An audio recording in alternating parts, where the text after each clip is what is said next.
আসসালামু আলাইকুম। এখন এই মুহূর্তে আমরা কোথায় আছি? এই মুহূর্তে আছে আমরা কেরিয়ান কোম্পানি কেরু ডিস্টিলারি, এখানে আছি। আমার যে মেহমানরা আসছেন অনেক দূর থেকে। কে কোথা থেকে আসছি?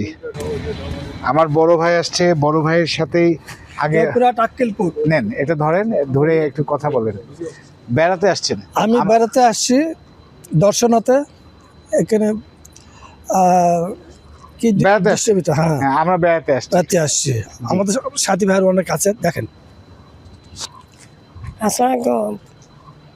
আমি কোহিনুর আক্তার বাগেরহাট থেকে এসেছি বেড়াতে। ধন্যবাদ। কেমন লাগলো আপা এই যে ডিস্টিলারি? ভালো লাগছে।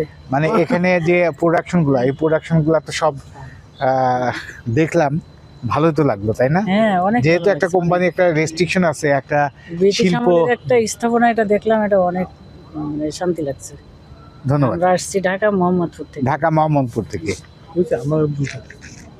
আচ্ছা, আমরা এই যে কেরুয়ান কোম্পানিতে দেখতে আসছি, কেরু ডিস্টিলারি। এখন এই মুহূর্তে ডিস্টিলারি এবং সবটাই ঘুরে দেখলাম। আমরা সুগার মিল তো খুব দেখতে সুন্দর। যাব। হ্যাঁ, সুগার মূল্য এখন দেখতে যাবো আর কি, সব দেখা হয় নাই। ভালো লাগলো, হ্যাঁ খুবই ভালো লাগলো। এবং মাজেদ ভাই, হয়তো ভাই না, আপনার কথা শেষ হয়নি। হ্যাঁ, শেষ। শেষ হয়েছে? হ্যাঁ, ঠিক আছে। মাজেদ ভাই কিন্তু লিডার। আব্দুল মাজেদ মোল্লা, ঢাকা থেকে আসছি।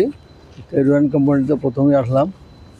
এদের এই যে ডিস্টিলারি সেকশনের উৎপাদনগুলো দেখলাম, খুব স্পিরিট ভালো লাগছে। এবং দেশের একটা ফরেন লিগার ঐতিহ্যবাহী শিল্প কোম্পানি। প্রতিষ্ঠান, এবং এই প্রতিষ্ঠানের এই যে ওয়াইন, এগুলো বাইরে এক্সপোর্ট হয়।